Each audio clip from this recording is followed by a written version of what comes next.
આદરણીય નરેન્દ્રભાઈ મોદી સાહેબ જ્યારે અહીંયા મુખ્યમંત્રી હતા ત્યારે એમણે શરૂ કરેલી શાળા પ્રવેશ ઉત્સવ, એક દીકરીને ઝૂંપડામાંથી શાળાએ આંગળી પકડીને પ્રવેશ આપ્યો અને એ પ્રવેશ ઉત્સવ આજે પણ ધામધૂમથી ઉજવી રહ્યા છીએ.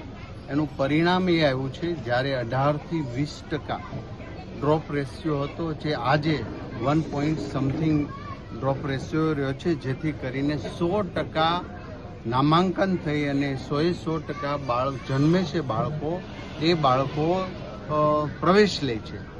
આ એક ગુજરાત સરકારની શિક્ષણ ક્ષેત્રની ખૂબ મોટી ક્રાંતિ સર્જાણી છે. આજે તમામ ગામડાઓની અંદર ક્લાસ 1 અધિકારી, ક્લાસ 2 તમામ મંત્રી, ધારાસભ્ય અને ચૂંટાયેલા સભ્યો જ્યારે ગામડે ગામડે દરેક શાળાની અંદર જઈ શાળા પ્રવેશ ઉત્સવ ઉજવી રહ્યા છે.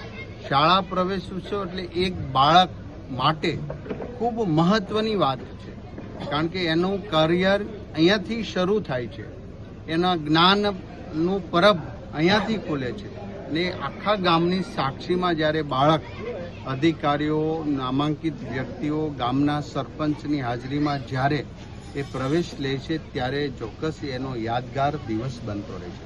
હું આશા રાખું છું ગુજરાત ભારતના નંબર 1 દિશા તરફ જઈ રહ્યું છે. એ જ રીતે શિક્ષણમાં અને જ્ઞાનમાં, શ્રેષ્ઠ નાગરિકોના નિર્માણમાં ગુજરાત નંબર 1 છે, રહેશે. અમારી સંસ્કૃતિ, અમારા સામાજિક રીત રિવાજો, અમારી સમરસતા દુનિયાને સ્પર્શે એવી હજુ વધુ સુદૃઢ બને એ હેતુ છે આજનો શાળા પ્રવેશ કાર્યક્રમ અહીંયા સંપન્ન કરવામાં આવ્યો છે.